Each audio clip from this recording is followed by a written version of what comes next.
है कि ये पाकिस्तान आर्मी का ही फ़ख्र है, तुर्रा इम्तियाज़ है कि उसके ऑफिसर्स फ्रॉम दी फ्रंट जो है वो लीड करते हैं और ऑलमोस्ट हर मार्के में, हर ऑपरेशन में जहाँ पे हमारे जवानों ने जो है वो जामे शहादत नोश किए हैं, वहाँ पे ऑफिसर्स भी उनके जो है वो साथ साथ रहे हैं। और यही वो इम्तियाज़ है जिसकी बुनियाद पे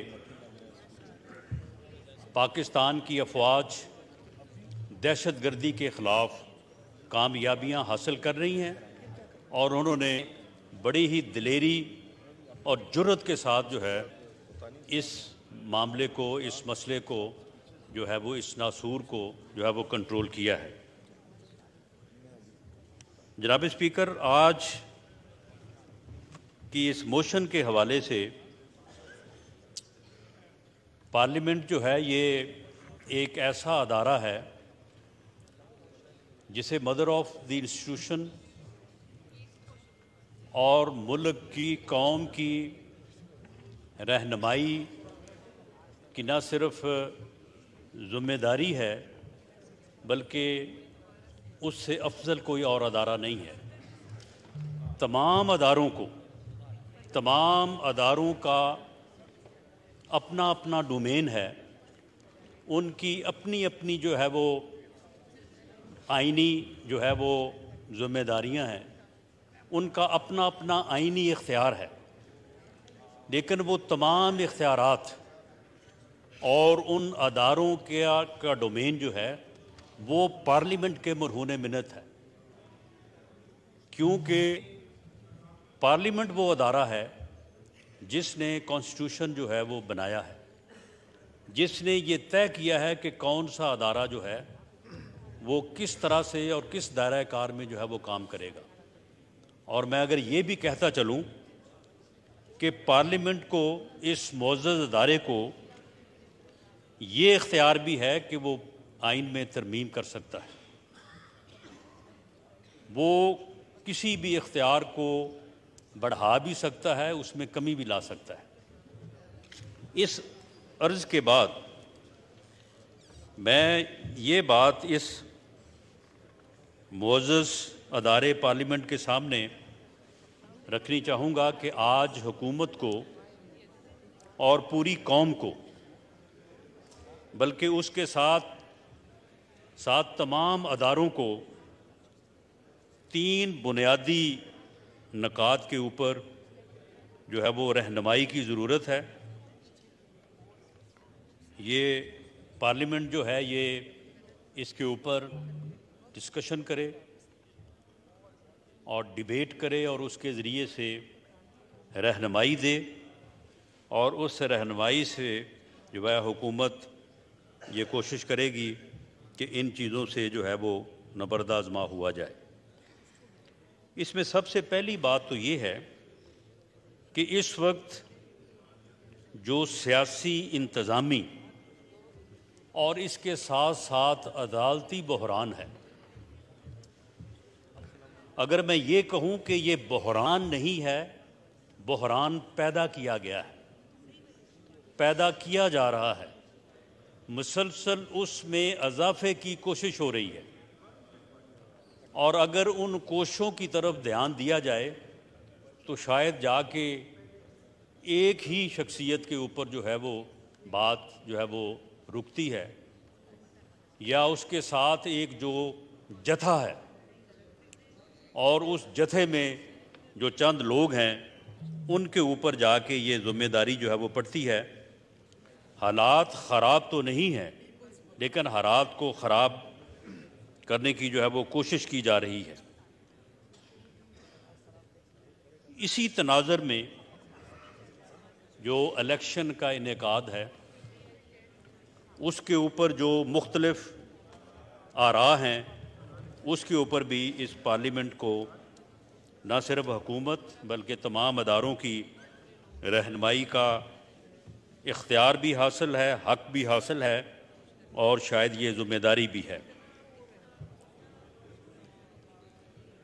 और आखिरी बात जो इस वक्त मुआशी बहरान है और वो इन दो चीज़ों को किस तरह से मुतासर कर रहा है, उसके ऊपर भी रहनुमाई की ज़रूरत है।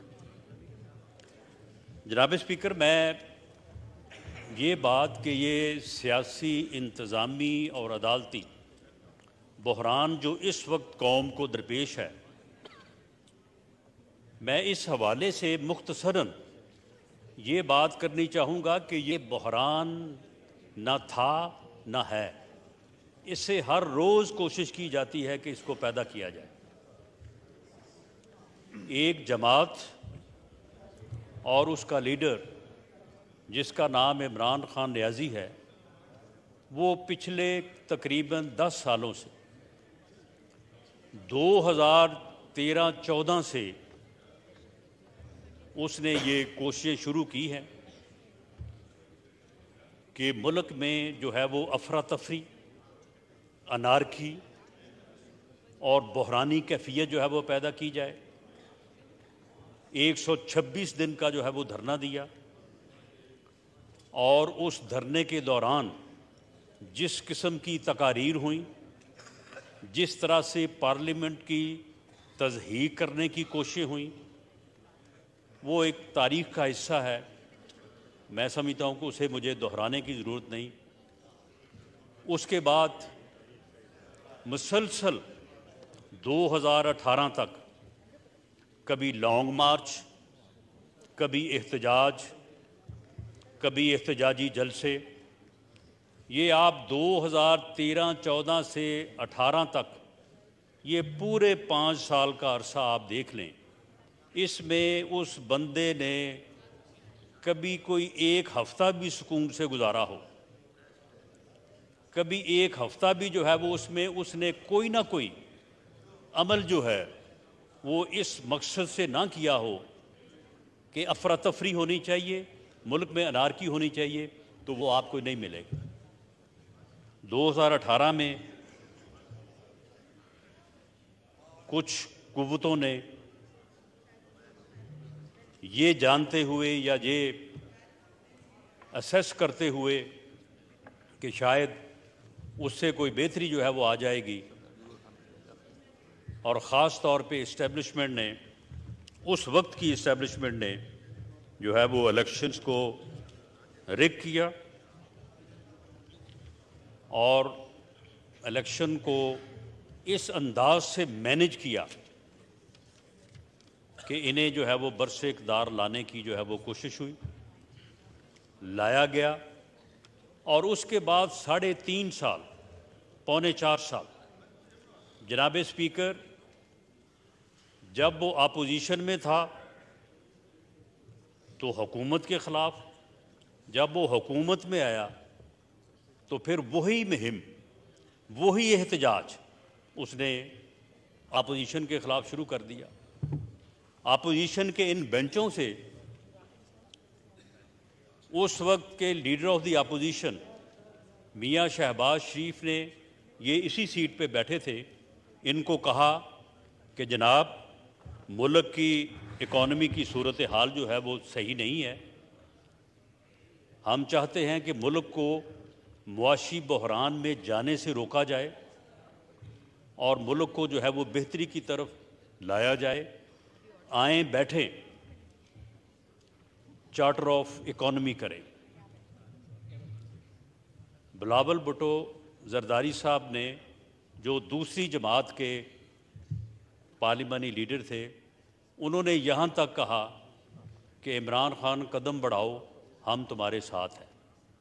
उसके जवाब में मौसूफ यहाँ पे उठे और उन्होंने गालियाँ देनी शुरू कर दी। आप लोग तो चोर हैं, आप लोग तो डाकू हैं, आप लोग तो अपने केस जो है वो ख़त्म कराना चाहते हैं, अपनी इंक्वायरीज़ ख़त्म कराना चाहते हैं। मैं तो आपको छोड़ूंगा नहीं, मैं तो आपको जो है वो यहाँ पे रहने नहीं दूंगा। और उसके बाद पौने 4 साल सियासी इंतकाम और वो हरबे इस्तेमाल किए गए, इस तरह से झूठे केसेस बनाए गए, नैब को इस तरह से इस्तेमाल किया गया अगर नैब के चेयरमैन ने इस्तेमाल होने से इनकार किया तो उसकी बाकायदा वीडियो लीक हुई। आज बड़े एतराज़ात हो रहे हैं कि जी ये वीडियो लीक कहाँ से हो रही हैं, ये वीडियो लीक क्यों हो रही हैं। तो पहले आप बताएं कि ये जो चेयरमैन नैब के ख़िलाफ़ वीडियो लीक हुई थी, इसकी आज तक जो है वो इंक्वायरी तो नहीं हुई, लेकिन इसमें कोई शक है कि ये वीडियो लीक जो है ये आपने की थी। आप इस बात से इनकार कर सकते हैं कि तैयबा गुल जो उस वीडियो लीक की विक्टिम थी, उसके साथ आपने प्राइम मिनिस्टर हाउस में बैठ के मीटिंग की। उस मीटिंग में आपके प्रिंसिपल सेक्रेटरी मौजूद थे। उस मीटिंग में एक अस्करी एजेंसी के सरबराह मौजूद थे। आपने वहाँ पे उसको ये इस मामले में जो है वो उससे ये वीडियो नहीं ली। उसके बाद एक ऐसा चैनल जिसका मालिक जो है वो आपका मशीर था, आपने वहाँ से उसको लीक नहीं करवाया। उस खातून को और उसके खामद को 1.5 महीना प्राइम मिनिस्टर हाउस में जो है वो हस्बे बेजा में नहीं रखा ताकि ये किसी तरह से जो है वो मामला गड़बड़ ना हो जाए। उसके बाद 2 साल तक उन्हें आपके रेंटेड हाउस में बाकायदा नान नुस्खे के खर्चे के साथ नहीं संभाला गया। आज तो आपको वीडियो लीक्स के ऊपर बड़ा आपको जो है वो गुस्सा आता है और बड़ा एतराज़ होता है। तो ये वीडियो लीक जो है ये किसने की थी, और उस वीडियो लीक के ज़रिए से चेयरमैन नैब को आपने जो है वो उसको काबू किया, उसको ब्लैकमेल किया, और ब्लैकमेल करने के बाद अपोजिशन के ख़िलाफ़ झूठे मुकदमात बनाए। उन झूठे मुकदमात में अपोजिशन की तमाम लीडरशिप को, मियाँ नवाज शरीफ से लेके लीडर ऑफ द अपोजिशन मियाँ शहबाज शरीफ, ख्वाजा आसफ, एहसन इकबाल, शाहद खाकान अब्बासी, पीपल्स पार्टी की पूरी लीडरशिप, जरदारी साहब, उनकी बहन मोहतरमा, तो सब के ख़िलाफ़ झूठे मुकदमात बनाए और उनको जो है वो गिरफ़्तार किया। शहजाद अकबर रोज़ बैठ के जो है वो जिस किस्म की गुफ्तगू करता था कोई बर्दाश्त नहीं कर सकता, लेकिन आपने इस सिलसिले को जो है वो 3.25 साल तक कायम रखा। और इन 3.25 सालों में मुआशी तौर पे मुल्क का बेड़ा गर्क किया। एक ऐसा IMF के साथ मुआहदा किया जिस मुआहदे की वजह से और उस मुआहदे की शराइत को पूरा करते करते जनाब स्पीकर, आज जहाँ पे महंगाई पहुँची है, जहाँ पे डॉलर पहुँचा है और जो मुआशी सूरत हाल है, इसमें मौजूदा हुकूमत का इसके अलावा कोई एक अमल, कोई एक गलती, कोई एक कोताही कोई सामने रख दे कि जी आपने ये गलत किया है, तो हम सज़ावार हैं, मासवाए इसके कि IMF की शराइत के ऊपर अमल हो रहा है, मासवाए इसके कि IMF के साथ जो कॉन्फिडेंस एरोड हुआ, इन्होंने जाते जाते जो अमल किया, उस वजह से जो है वो IMF कह रहा है कि जी सारी शराइत पहले पूरी करें, उसके बाद जो है वो आपसे मुआहदा करेंगे। तो इस तरह से 5 सालों में जनाब स्पीकर वो मुल्क जो 2017-18 में लोड शेडिंग के ऊपर काबू पा चुका था, दहशत गर्दी के ऊपर काबू पा चुका था, 6.2 के ऊपर उसका ग्रोथ रेट था, वो आगे बढ़ रहा था, तरक्की की मंजिलें तय कर रहा था, उसको इस हाल में जो है वो पहुंचाया इस टोले ने और इस नाम नहाद जो है वो लीडर ने। अब जनाब स्पीकर, ये पिछले 10-11 माह जो हैं, इसमें उन्होंने सियासी बहरान पैदा करने, इंतज़ामी बहरान पैदा करने और हालात को बिगाड़ने, मुल्क में अफरा तफरी और अनारकी फैलाने। जनाब स्पीकर, ये एक फितना है, ये फसाद है, उसको इसके अलावा कोई काम नहीं आता। वो इसी के ऊपर जो है वो काम करता है। इसीलिए हम कहते हैं कि इसका जब तक कौम ने इदराक ना किया, इसकी शनाख्त ना की, तो ये इस कौम और मुल्क को किसी हादसे से दो चार कर देगा। जनाब स्पीकर, दुनिया में मिसालें मौजूद हैं, एक से ज़्यादा मिसालें मौजूद हैं। हिटलर भी बड़ी जोशीली तकरीर किया करता था, वो भी बड़ा समा बांधता था, वो भी लोगों के जहनों पे बड़ा असर करता था। उस वक्त भी वहाँ के भी वाइज लोगों ने कहा कि अगर कौम ने इसका इदराक ना किया, ये मुल्क और कौम को किसी हादसे से दो चार कर देगा। वाकई उस कौम ने उसका इदराक और शनाख्त ना की, तो फिर आप देख लें कि उन्होंने वो ख़ुद किस अंजाम से दो चार हुआ और उसने कौम को और मुल्क को किस अंजाम से दो चार किया। 50 साल उनको ग़ुलामी में जो है वो गुजारने पड़े और उसके बाद जाके जो है वो आज़ादी से जो है वो बहरामंद हुए। अगर जर्मन कौम की ज़िंदगी में वो नाम नहाद लीडर ना आया होता तो शायद वो कौम जो है वो आज दुनिया को लीड कर रही होती। वो इतनी ज़बरदस्त, बहादुर और जो है वो कौम है कि वो शायद दुनिया को लीड कर रही होती। लेकिन एक गलती जो है वो इतना जो है वो नुकसान में गई।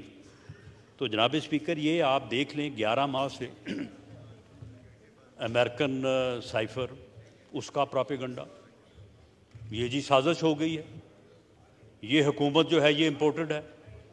ओ भाई, उन्हीं वोटों से, उन्हीं 176 वोटों से जो तुमने लिए थे, अपोजिशन और गवर्नमेंट। जनाब स्पीकर, ये कोई कैलकुलेशन करके देख ले, 155 वोट कौमी असम्बली में पीटीआई के थे और इतने ही vote PMLN plus Peoples Party plus JUI और 3 मेंबर आज़ाद अपोजिशन के थे। वो अलाइस जिन्होंने उस वक्त पीटीआई का साथ दे के 176 वोट पूरे किए और ये 176 वोट लेके जो है वो बने वज़ीर आज़म, वही वोट जो है वो मियाँ शहबाज शरीफ साहब को पड़े 175 और 176वां वोट एजाज सादक साहब का जो है वो आपकी जगह पे बैठे उस सेशन को जो है वो प्रिजाइड कर रहे थे। लेकिन कहा गया जी ये तो इम्पोर्टेड जो है वो गवर्नमेंट है, ये तो बाहर से आई है, बाहर से इसको लाया गया है। उसके बाद उसके ऊपर एहतजाज, वो एहतजाज जो है वो चलता रहा। उसके बाद 25 मई का अल्टीमेटम, मैं आऊँगा, मैं इस शहर को सील कर दूँगा, मैं यहाँ से उठूँगा नहीं जब तक मैं इलेक्शन की जो है वो डेट नहीं लूँगा, मैं इस्लामाबाद को बंद कर दूँगा, मैं यहाँ पे घेराव करूँगा। और उसके बाद केपीके में गवर्नमेंट थी, गवर्नमेंट की मदद से चीफ मिनिस्टर जो है वो उस जो है वो जथे को, जो मसल्ला जथा जो है वो इस्लामाबाद की तरफ बढ़ा, उसमें जो है वो मौजूद था। पुलिस केपीके की मौजूद थी, जीबी का चीफ मिनिस्टर जो है वो मौजूद था, उसकी पुलिस जो है वो साथ मौजूद थी। और ये इस तरह से इस्लामाबाद पे चढ़ाई की गई, जिसे रोका गया और इसे नाकाम किया गया। ये वापस हुआ और जाते हुए ये कहा कि मैं 6 दिन बाद दोबारा आऊँगा। उसके बाद फिर दोबारा जो है वो एहतजाज का सिलसिला शुरू किया, दोबारा जलसे, दोबारा रैलीज, दोबारा लॉन्ग मार्चेस और फिर उसके बाद जो है वो 26 नवंबर, यानी एक एक दिन जो है वो इस तरह से सर्व किया गया कि किसी ना किसी तरह से जो है मुल्क में जो है वो सियासी बहरान रहे, इंतज़ामी बहरान रहे। क्योंकि ये बात तो तय है कि जब तक सियासी अदम इस्तेहकाम होगा उस वक़्त तक मुआशी इस्तेहकाम हासिल नहीं हो सकता।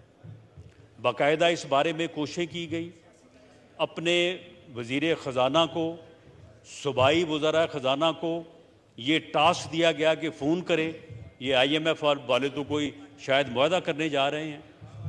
यानी वो तमाम घटिया से घटिया अमल जो है वो किया गया कि मुल्क को जो है वो बहरान से दो चार किया जाए।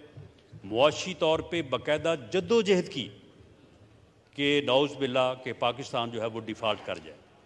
बाकायदा इस बारे में स्टेप्स उठाए गए, बाकायदा इस बारे में कोशिशें की गई और फिर 26 नवंबर को जो है वो ये कहा गया कि अब मैं इंसानों का समुंदर लेके आऊँ, पूरी कौम मेरे साथ है। पूरी कौम जो है वो उठ के खड़ी हो गई है। अब पूरी कौम जो है वो आएगी यहाँ पे। बड़ी तकारीर की, कहा मुझे यहाँ इस्लामाबाद में छुपने के लिए जगह नहीं मिलेगी। मैंने भी जवाबन कहा कि तुम्हें इस्लामाबाद पर जब चढ़ाई करोगे तुम्हें भागने के लिए जगह नहीं मिलेगी। लॉन्ग मार्च शुरू किया। नवंबर में एक अहम तैनाती को सबूताज करने और एक अदारे को मुतनाज़ा बनाने के लिए उस लॉन्ग मार्च की तारीख़ों में आगे पीछे किया गया। आज कहाँ पे पहुँचेगा, कल कहाँ पे पहुँचेगा, स्टे कहाँ पे करेगा। वज़ीराबाद के वाक़े को जो है वो अदरवाइज़ जो है वो इस्तेमाल करने की कोशिश की गई। वो वहाँ पे जो मुल्ज़म मौके पे खुद इन्होंने पकड़ा वो जनाब स्पीकर रिलीजियसली मोटिवेटेड मुल्ज़म है। उसके सेल फोन से जो चीज़ें बरामद हुई हैं वो उसकी मोटिवेशन के लिए का पता देती हैं। और ऐसे होता है। एहसन इकबाल साहब को जिस बंदे ने फायर किया था वो भी रिलीजियसली मोटिवेटेड था। इसी तरह का हमला जो है वो ख्वाजा आसफ पे और मियाँ नवाज शरीफ पे भी हुआ।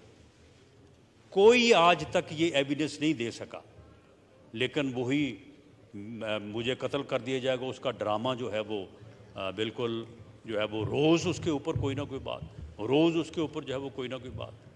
तो जनाब स्पीकर, ये वो अमल है जिसकी बुनियाद के ऊपर जब ये 26 नवंबर का जो है ये इन्होंने समुंदर जो है वो लेके आना था और आके इस्लामाबाद का घेराव करना था और उस घेराव के नतीजे में इलेक्शन की डेट लेनी थी। जब उसमें ये बुरी तरह से नाकाम हुए और जो है वो समुंदर ना आया, अवाम ने इसे रिजेक्ट किया, कौम ने इसके इस यानी शरपसंदी, अफरा तफरी और फितने के एजेंडे के साथ खड़े होने से इनकार किया। और उस दिन जब इसने पहले वहाँ पे नूर खां एयरपोर्ट पे एयरबेस पे बैठ के इंतज़ार किया कि वहाँ पे बंदे इकट्ठे हो जाएं, इसे कहा गया जी पूरी कौम आ रही है, पूरी कौम रास्ते में है, थोड़ी देर रुकें ताकि पूरी कौम जो है वो वहाँ पे इकट्ठी हो जाए। तो जब उसके बाद ये हेलीकॉप्टर पे आए तो इन्होंने पायलट से कहा कि ज़रा मुझे थोड़ा सा ज़रा दिखा दें नीचे। जब नीचे इन्होंने देखा तो इसके कानों से धुआं निकला कि ये तो यहाँ पे तो कुछ भी नहीं है। तो इसने फिर उस मायूसी में, उस फ्रस्ट्रेशन में और इस गुस्से में कि ये दोनों सूबाई हुकूमतें जो हैं ये मुझे कह रही थी कि हम इतने इतने लाख बंदा लेके आएंगे, यहाँ पे नीचे तो जितने लाख ये कह रहे थे उतने हज़ार भी नहीं है। तो इसने वहाँ पे असम्बलियाँ तोड़ने का ऐलान कर दिया। फिर उस असम्बलियाँ तोड़ने के अमल को कोई तकरीबन 1.5-2 महीने चलाया। मकसद क्या था कि ये बहरानी कैफियत जो है ये जारी रहे, सियासी अदम इस्तेहकाम जो है वो जारी रहे और मुल्क का जो है वो नुकसान हो। और उसके बाद जो है वो असम्बलियाँ तोड़ दी। अब जनाब स्पीकर, इस वक्त सूरत हाल ये है कि असम्बलियाँ तोड़ने के बाद अब 90 दिन में जो है वो इलेक्शन करवाने की जो है वो आईनी कदगन है। वैसे 30 अप्रैल जो है वो 90 दिन के अंदर नहीं है, वो 90 दिन से बाहर है। और वो आईनी कंडीशन जो है वो अगर 30 अप्रैल को भी इलेक्शन हो तो पूरी नहीं होती। लेकिन बहरहाल अब इसमें जनाब स्पीकर, ये जो इंतज़ामी और सियासी अफरा तफरी फैलाने की कोशिश हो रही है, इसमें भी पार्लियामेंट की गाइडेंस, रहनुमाई की ज़रूरत है।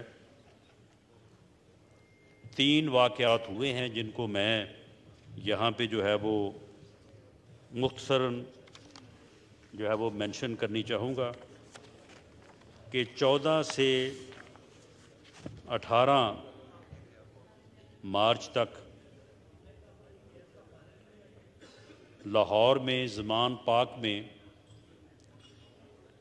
ये अपना मोर्चा लगा के जो है वो बैठे हुए थे, और वहाँ पे इन्होंने जो है वो ऐसे लोगों को जो कि शरपसंद दहशतगर्द तंजीमों से जिनका तल्लुक़ था, जो मुसल्लह थे, और वहाँ पे हर किस्म का सामान, गलेले, वहाँ पे पेट्रोल बम, वहाँ पे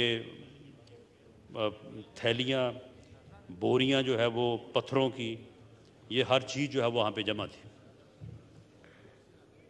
जो तोशा खाना में 18 तारीख को इनके नॉन बेलेबल वारंट्स थे, उनकी तामील के लिए पुलिस जब DIG ऑपरेशन इस्लामाबाद की जो है वो क़यादत में वहाँ पे पहुँची, उनके ऊपर जो है वो हमला किया गया, उनको ज़ख्मी किया गया, और उसके नतीजे में पुलिस ने वहाँ पे जो कार्रवाई की, कहा तो ये जाता है कि जी पुलिस जो है वो गिरफ़्तार करने के लिए गई थी, लेकिन वो गिरफ़्तार नहीं कर सकी।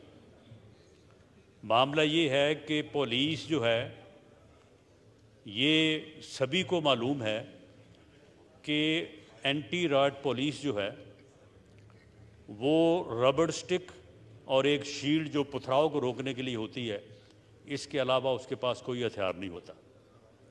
उस एरिया में कोई एक पुलिस का या रेंजर्स का बंदा लाइव एम्यूनिशन के साथ मुसल्ला जो है वो दाखिल नहीं हुआ, और उससे बावजूद और दानिस्ता तौर पे ये अमल जो है वो नहीं किया गया।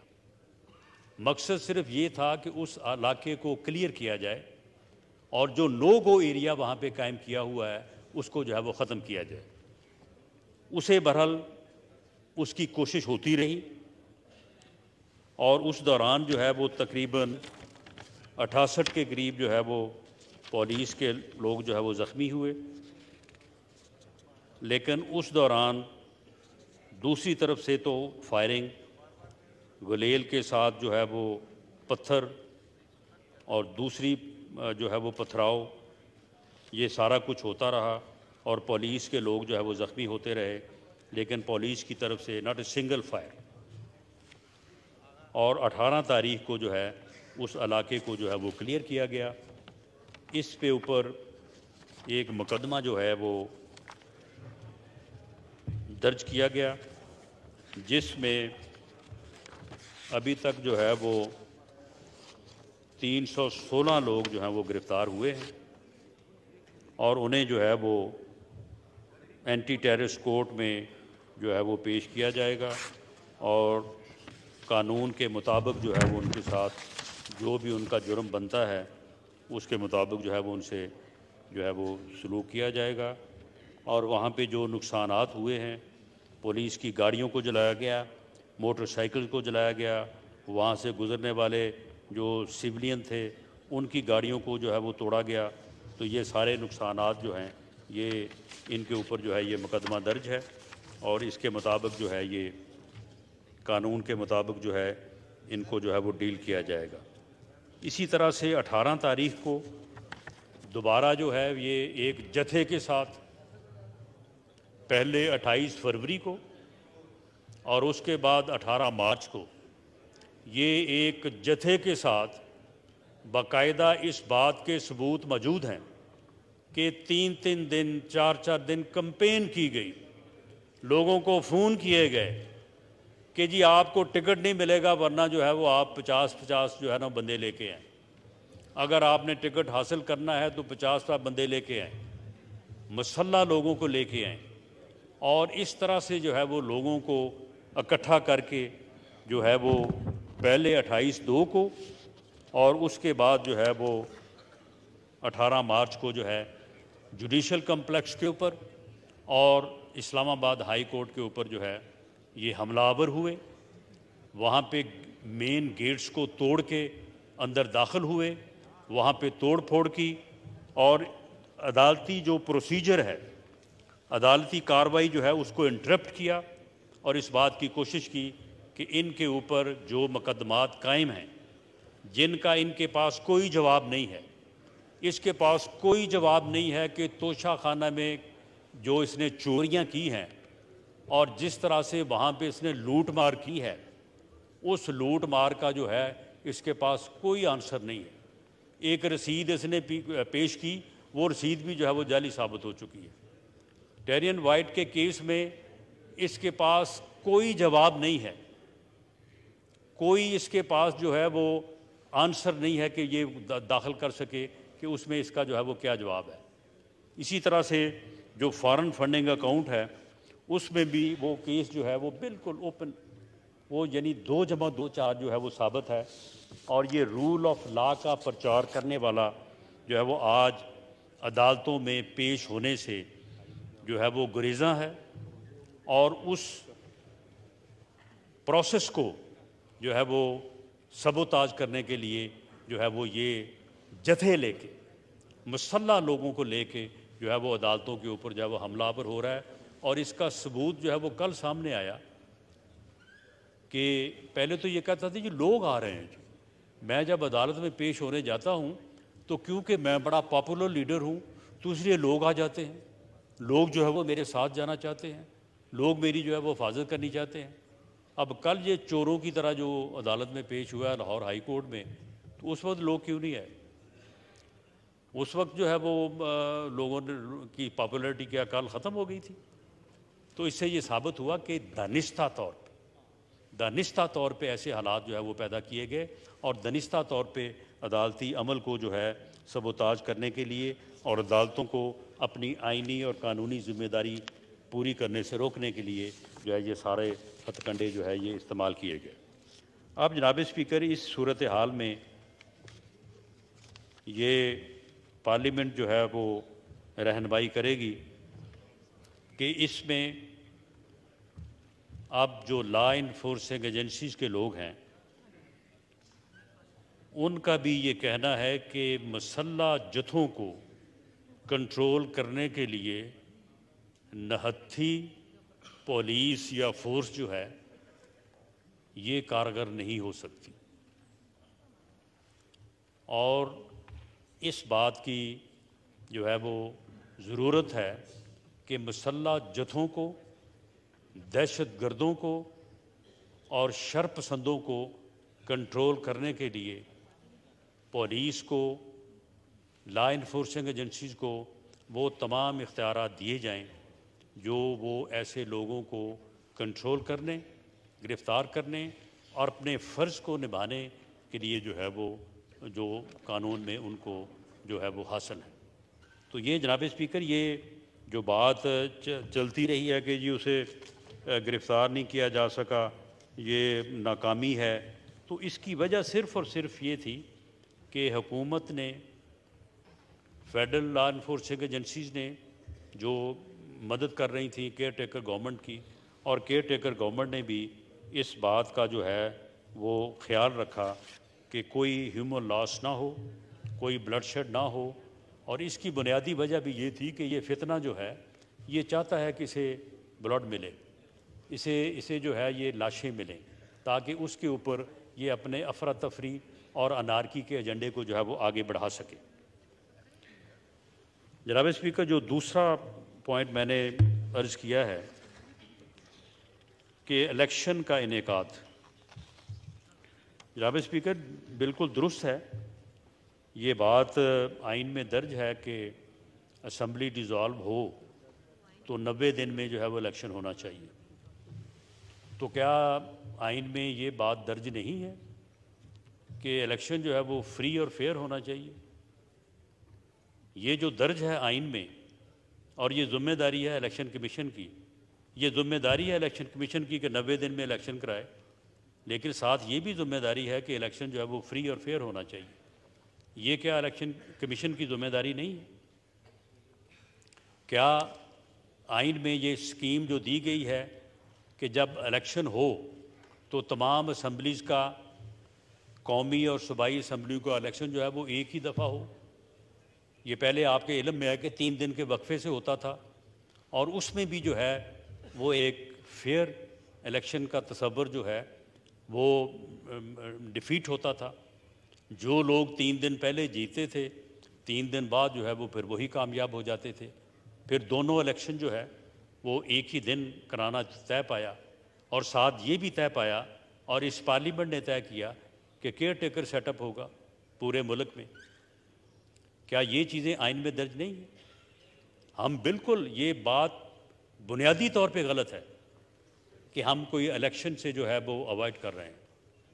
हम तो ये कह रहे हैं कि जो आइन में दर्ज है उस तरीके से जो है वो इलेक्शन हो, असम्बलियों के इलेक्शन जो है वो इकट्ठे हों, केयर टेकर सेटअप में हों, वो फ्री हों, वो फेयर हों, और वो इलेक्शन जो है वो मुल्क में इस्तेहकाम लाएँ, सियासी इस्तेहकाम लाएँ, ना कि वो एक नए बहरान का जो है वो पेश खैमा बने।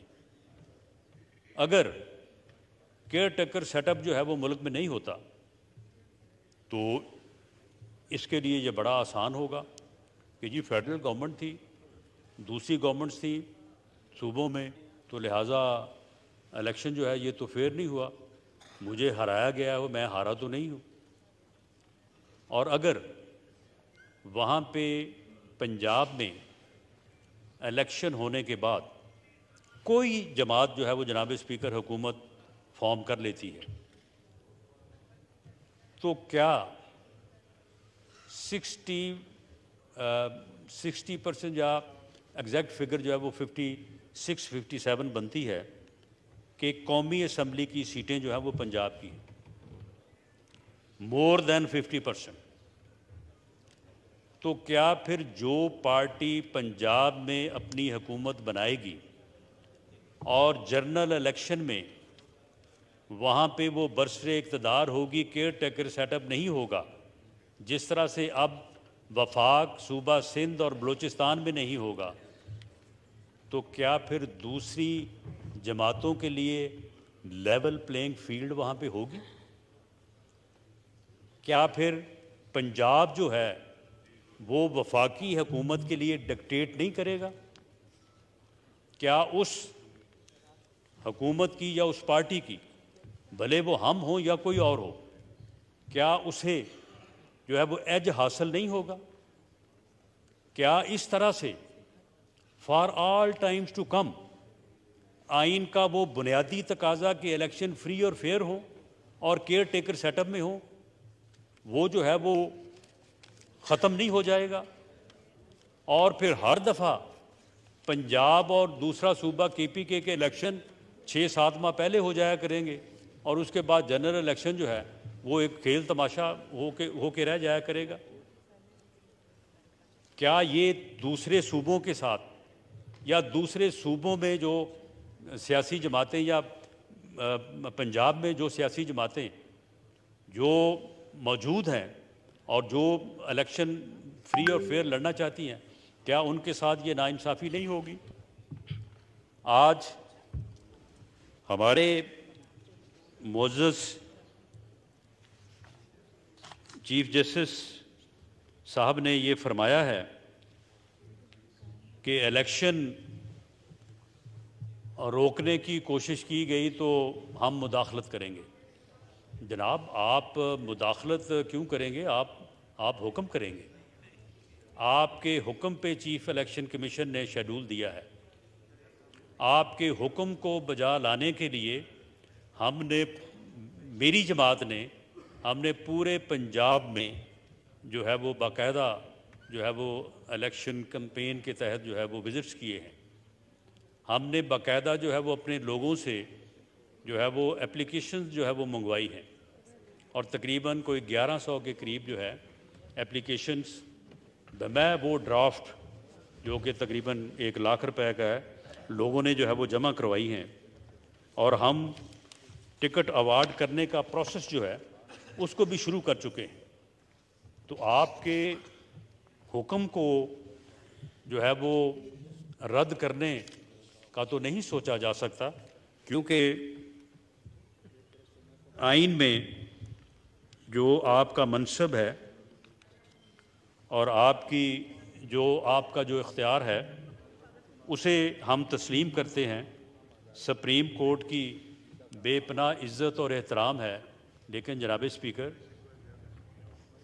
क्या ये ज़िम्मेदारी जो है ये सिर्फ़ पार्लियामेंट की है या सियासी जमातों की है कि इस मुल्क में इलेक्शन जो है वो फ्री हों, फेयर हों, इस मुल्क में इलेक्शन जो है वो इस्तेहकाम का बाइस बने? क्या ये हमारी राय जो है इसका आपके सामने रखना या क्या ये कोई गैर कानूनी, गैर आइनी अमल है? अगर हम इस राय का इजहार कर रहे हैं कि इस तरह का इलेक्शन जो है ये इस मुल्क में अफरा तफरी लाएगा, इस मुल्क में जो है वो अनारकी लाएगा, इस मुल्क में अदम इस्तेहकाम लाएगा, तो क्या ये राय जो है ये इस काबिल भी नहीं है कि आप जो है वो उसके ऊपर गौर फरमा सकें, आप उसके ऊपर जो है वो कुछ सोच विचार करें और उसके बाद जो है वो आप बात करें? ये कहा गया कि जी ये ऑडियो लीक्स जो हो रही हैं ये तो अदलिया को बदनाम करने की जो है वो कोशिश है। ठीक है, ऑडियो लीक्स इससे पहले भी होती रही हैं। ऑडियो लीक्स के ऊपर मुअज़्ज़ज़ अदलिया के जजेस इस्तीफ़े भी देते रहे हैं, उनके ख़िलाफ़ सुप्रीम जुडिशल काउंसिल में जो है वो मामला चलाए भी जाते रहे हैं। लेकिन मामला ये है कि जो बात इन ऑडियो लीक्स में की गई है, क्या ये तस्वीरें ना बनाई जाएं please. Order in the house. तशरीफ रखें तमाम फाजिल मेंबरान अपनी अपनी सीटों पे। उस ऑडियो लीक में जो 2 दिन पहले हुई है, क्या अली शाही का कोई वजूद नहीं है? अली शाही नाम का कोई बंदा, कोई वजीर क्या मुल्क में नहीं पाया जाता? तो क्या वो जहाँ जहाँ पे लोगों से मिल रहा है और जहाँ जहाँ पे वो अपने मामलात को जो है वो बता रहा है, तो क्या इसके ऊपर कोई तहकीक नहीं होनी चाहिए?